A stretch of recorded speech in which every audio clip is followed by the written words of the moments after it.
Hello everyone, thanks for tuning in to today's video. We're going to have a look at weather the next 10 to 14 days for today's video. Day 10 will take us to the 12th of December.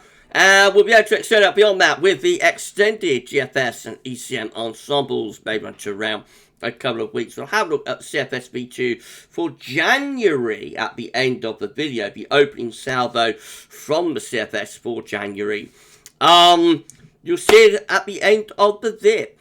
I'll get on that for you in a moment. Just say about the first video today was our 6 AM upload. We've also released GMA Friday. We've got a Christmas update coming up for you. I'm live streaming after 10:30. Gonna be epic. And channel members, there's a channel member live stream coming up as well at 7 PM.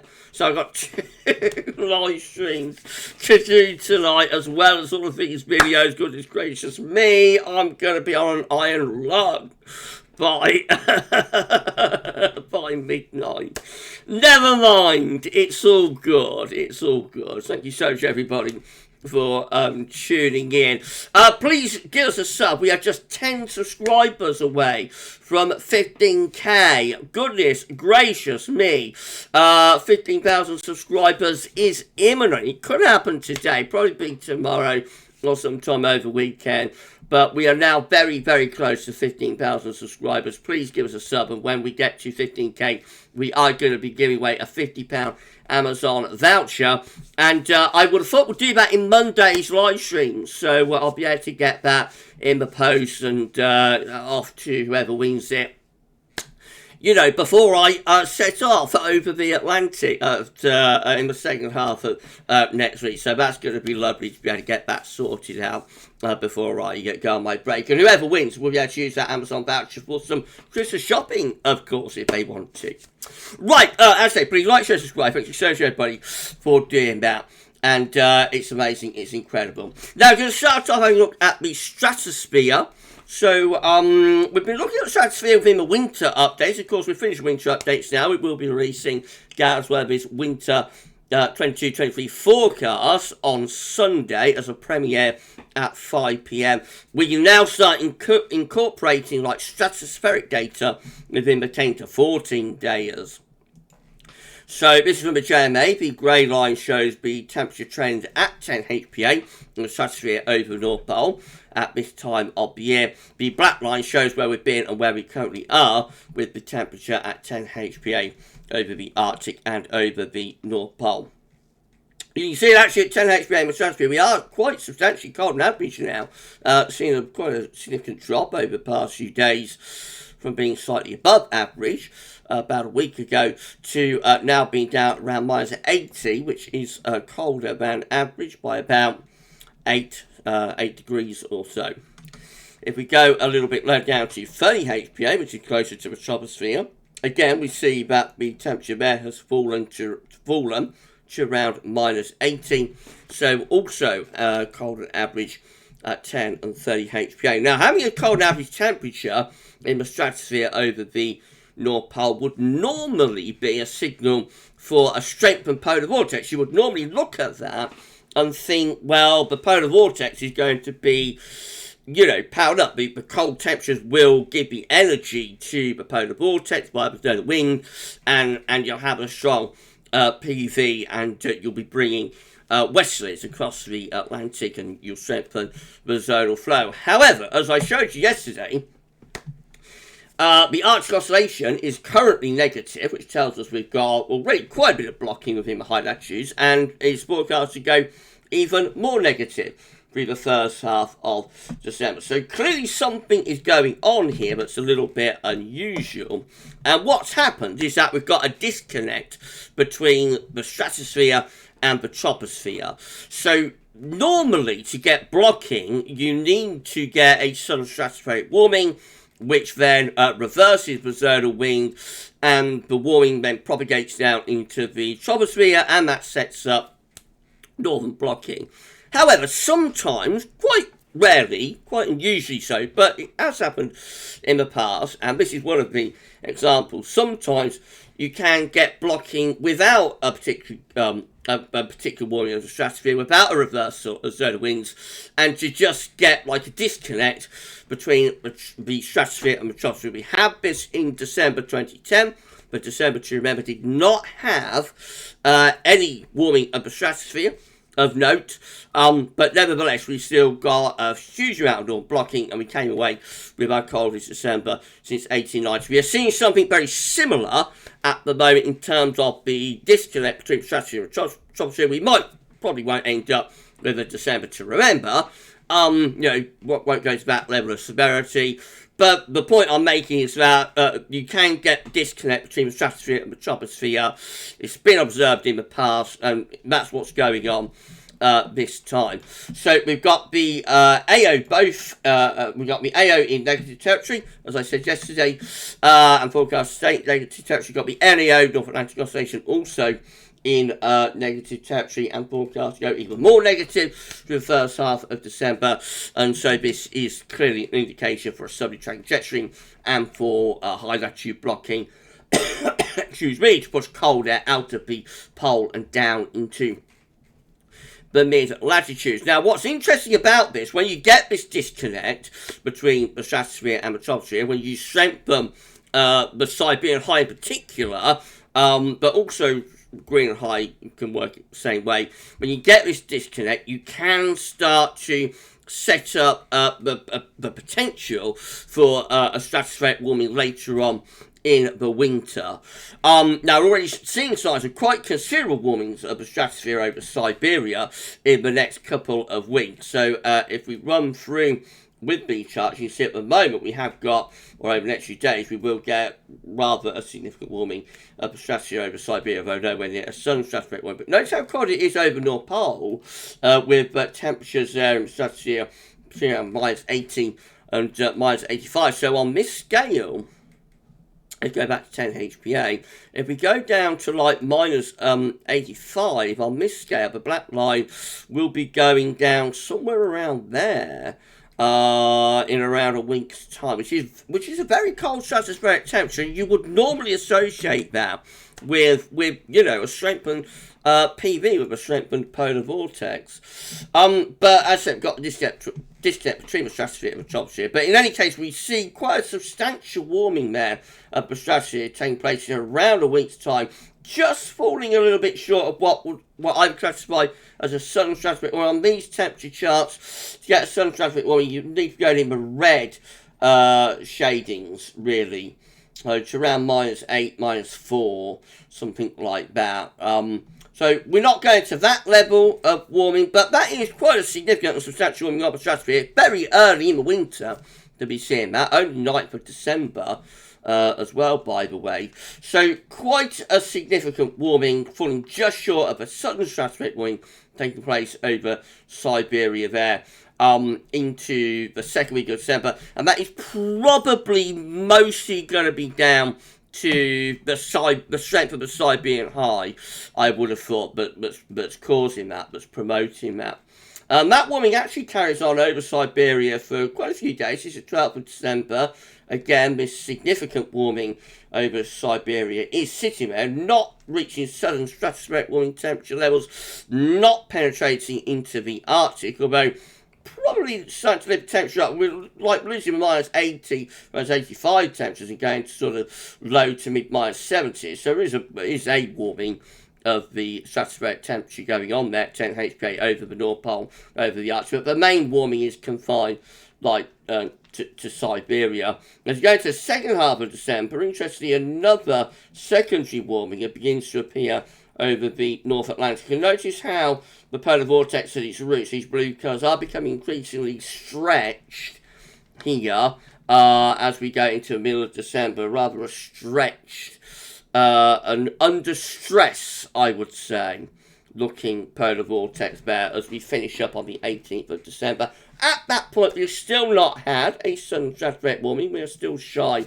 of a southern stratospheric warming, but definitely it looks like the PV is under pressure there, doesn't it? It looks like it's being stretched, and I think we're going to get a southern stratospheric warming this winter, and I think it will happen due to the strength of the Siberian high that we're starting off with this winter. What that does in terms of weather and the blocking, will remain to be seen.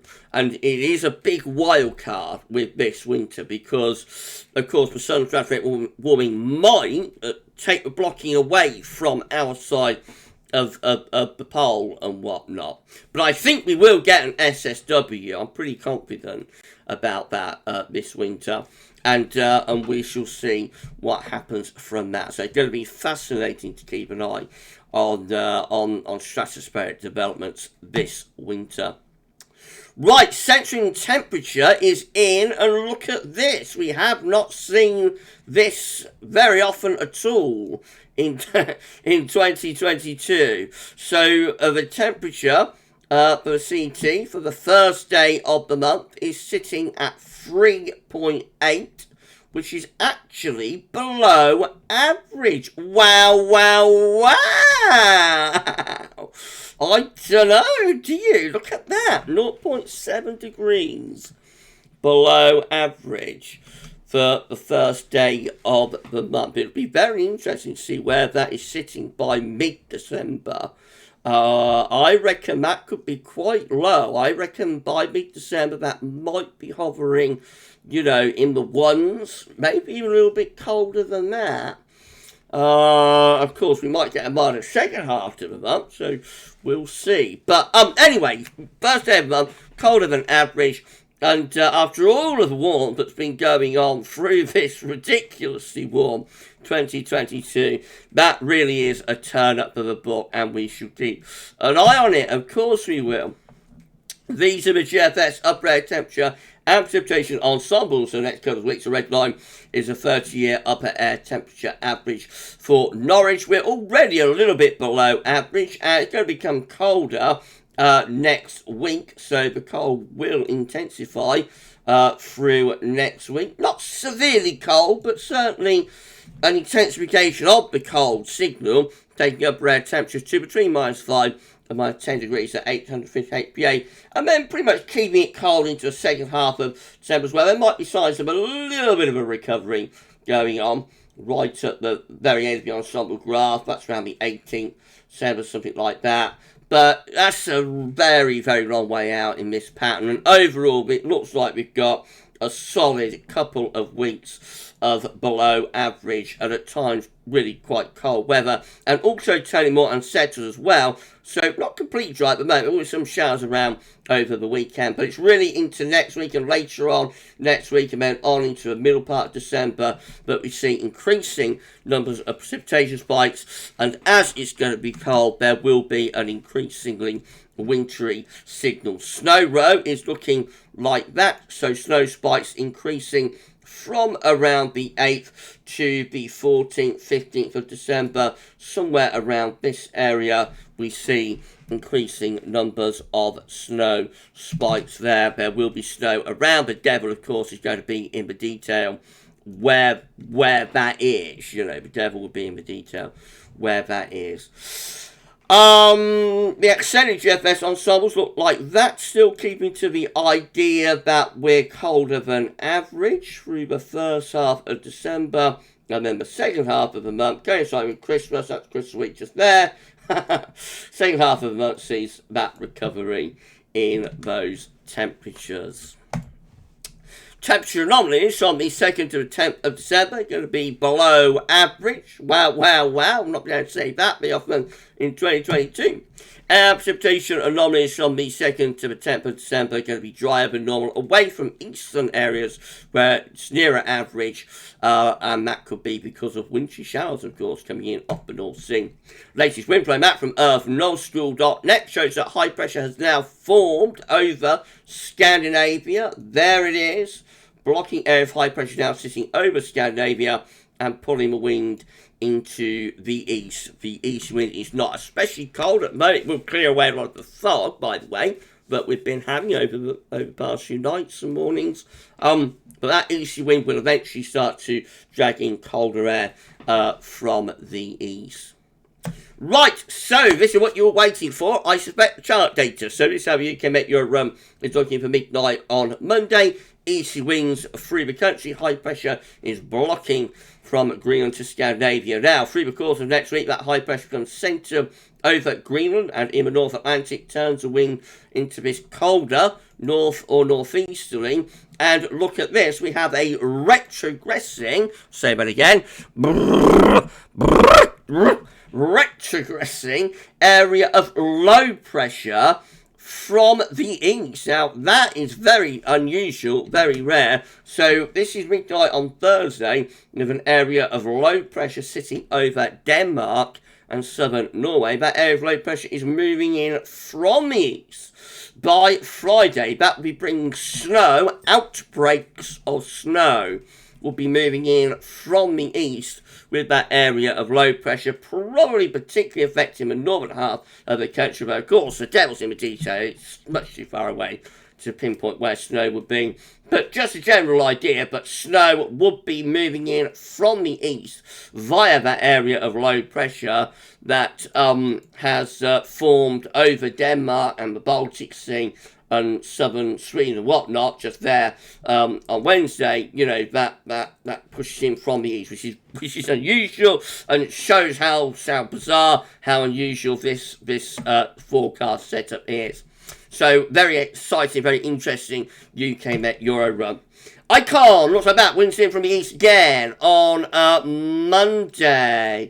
And then through the course of next week, the cold spell intensifies at high pressure centres over Greenland, and we get more of a northeasterly setting in.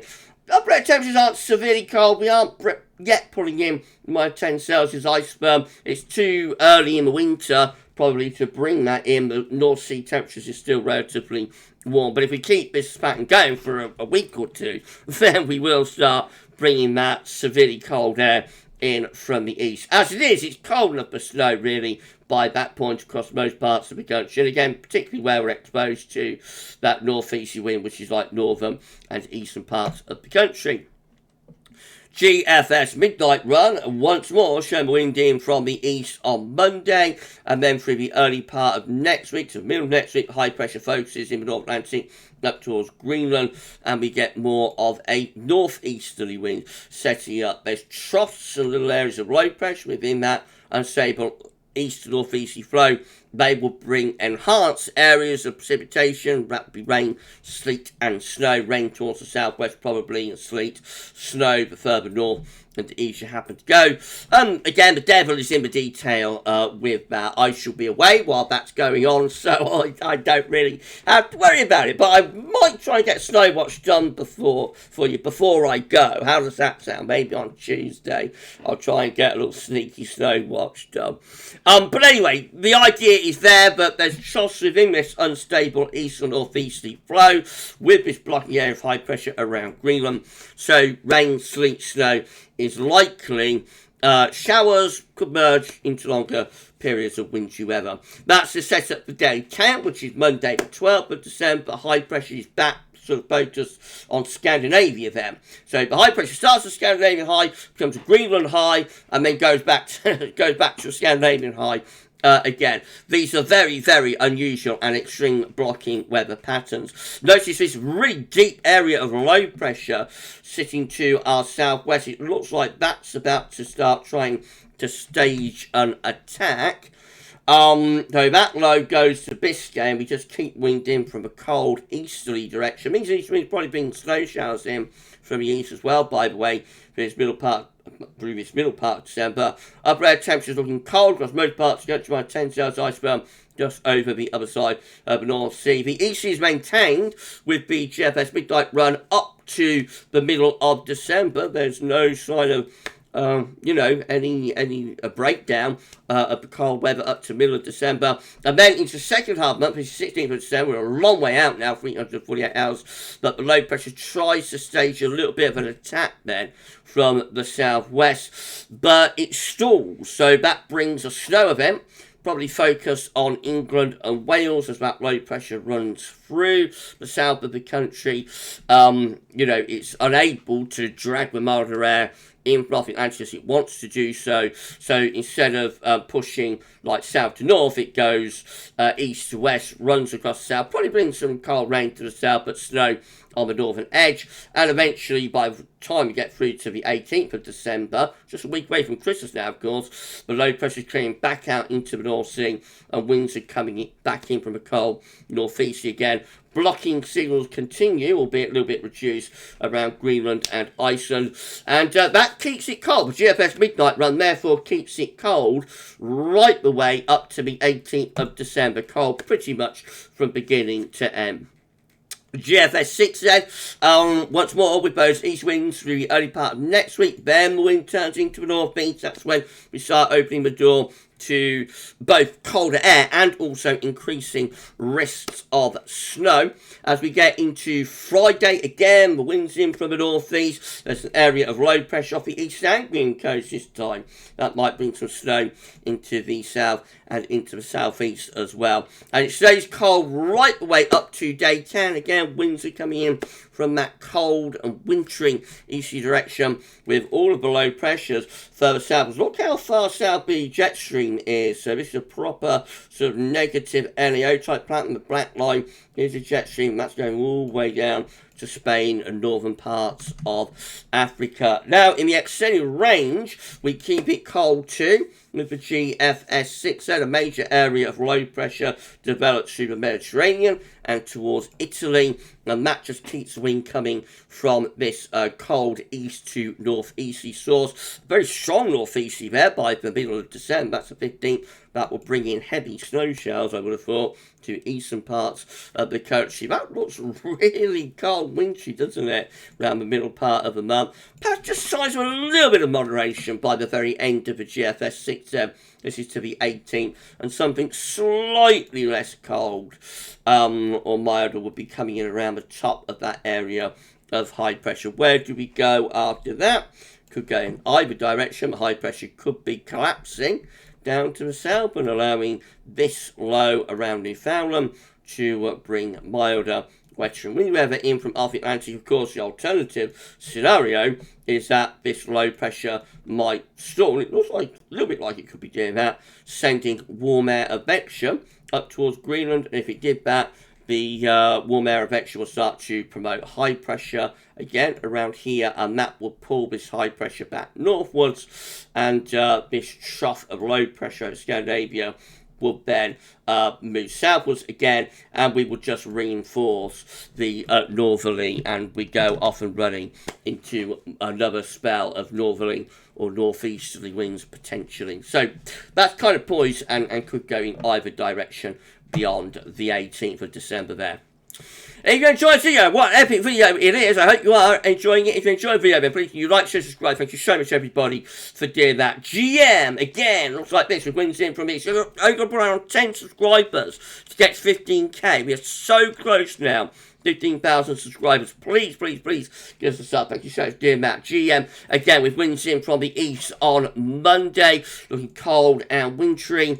A little bit later getting that northeasterly through with the GM, but eventually we do get those cold east and northeast winds going by the end next week and into the weekend of the 10th and the 11th of December. It's looking cold with further snow showers likely in the east. That's how we look at day 10. It takes a little bit longer to get the cold in, but actually by day 10, the GM is the one that really is poised to potentially be unleashing the beast. That looks like it's about to unleash the beast, doesn't it? With the minus 10 cells iceberg just off the east coast. So it takes a little bit longer to get there, but actually the GM has the greatest potential just beyond day 10 to turn, actually quite severely calm.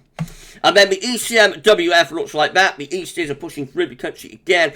On Monday, the high pressure focuses around Greenland. Through the middle part of next week, we pull in those cold northeasterly winds, so looking cold and wintry in the second half of next week. There's troughs and little areas of low pressure within the blow, enhancing the wintry potential. And then, as going to the weekend of 10th, 11th of December, we get this very significant area of low pressure, which I believe is a subtropical low, developing around the Azores, and very late in the year for that, but a subtropical area, low pressure around the Azores there, sweeps northwards. That would take snow with it as that pushes in to the cold air, but the GM does actually pull some slightly milder or less cold air in to the south. However, the north looks absolutely plastered in snow. The winds in from the east. It looks like this low is going off in that direction, and will, pull wind back into the north and from the northeast very quickly. The upper air temperatures